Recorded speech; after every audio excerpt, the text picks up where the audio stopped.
Okay, so this right here is Xiaomi's brand new Mi A2, a smartphone that has taken the immense value that was the Mi A1 last year and stretched it even further. Let's get it open.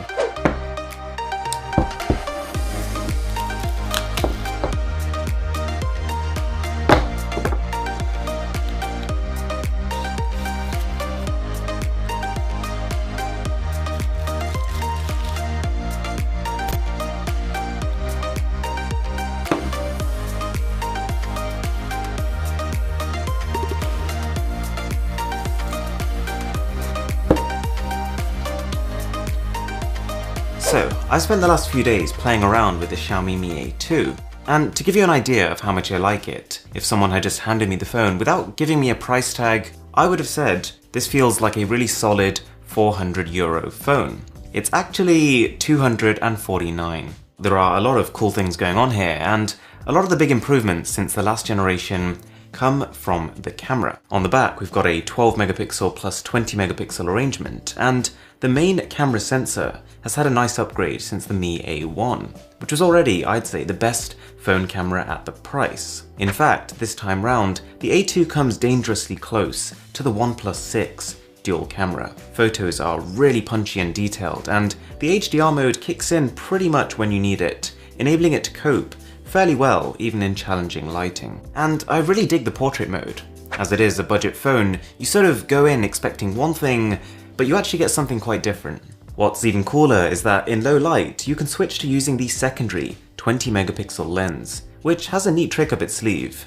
It uses pixel binning to fuse 4 smaller pixels into one large, noise-free pixel, effectively scaling its 20 megapixel sensor into a 5 megapixel image, which is then upscaled back to 20 megapixel. While that does sound confusing, and to the few of you that actually followed that, probably pointless too, the results speak for themselves. In low light, it is noticeably sharper than photos from the primary lens, and is even within a stone's throw from the camera on the Vivo Nex S, an $800 phone. The front 20 megapixel camera also benefits from the same tech, and is actually one of the surprise highlights here. It uses Xiaomi's new Beauty Engine 4.0 for even more intricate face embellishment. And it's a feature that I don't hate when it's on its lighter settings, and there are even more options to make yourself beautiful than ever before.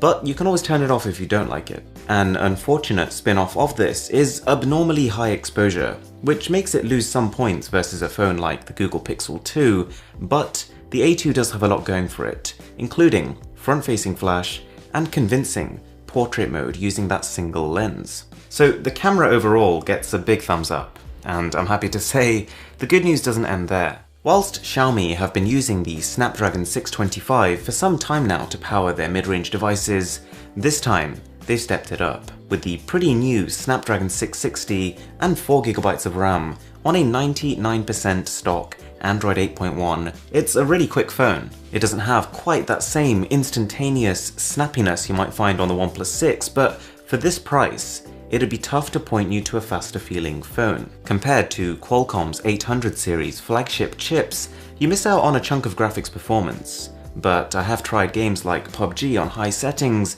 Darkness Rises, and it is 30 frames per second solid. So if this isn't the first video you've watched on the device, you might already know that this is an Android One phone. What does that mean? Android One is essentially a guarantee from Google that you're getting a solid and stable version of Android, free from bloatware and malware.